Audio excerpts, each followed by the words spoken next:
అని ఆయన లేఖనము సెలవిస్తా ఉన్నది. మరి యేసు ప్రభు ఎందుకు మరణించినాడు, ఎందుకు తిరిగి లేచినాడు, ఎందుకు రానయ్యున్నాడు అన్నది మనం తెలుసుకోవాలి. అన్నిటి విషయంలో మానవుడు తెలుసుకుంటా ఉన్నాడు.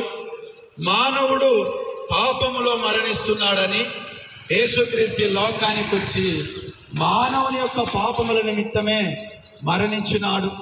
మానవుని తిరిగి లేపుటకై యేసుక్రీస్తు 3వ దినమున మరణపు ముళ్ళును విరిచి తిరిగి లేచినాడు.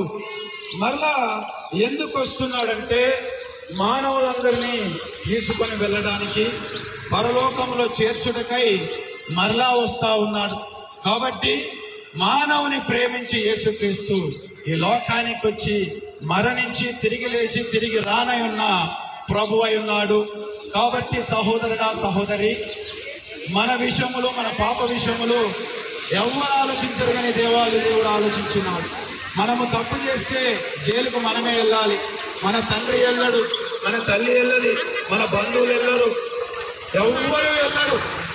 అయితే యేసుక్రీస్తు మానవ జాతి పాపముల నిమిత్తమై కలవరి శిలువలో అన్ని జాతులు వర్గాలందరి కోసము కలవరి శిలువలో ఆ యొక్క మరణము పొందినాడు. మానవ జాతి అందరి పాప విషయంలో మరణం పొంది మరణించి 3వ దినమున తిరిగి లేచినాడు. తిరిగి రానయున్న ప్రభు అయినాడు. సహోదరుడా, సహోదరి, ఈ లోకములో మన వెంట సంపద రాదు, ఆస్తి రాదు, కానీ 2 వస్తా ఉన్నవి. మన పాపములు మన వెంట వస్తాయి, రక్షణ మన వెంట వస్తుంది ప్రభుని నమ్మి విశ్వసిస్తే. పాపములు మన వెంట వస్తే నిత్య నరకములు ఎవరు వేయట్లేదు, కానీ మన పాపములే నిత్య నరకానికి తీసుకెళ్తా ఉన్నవి.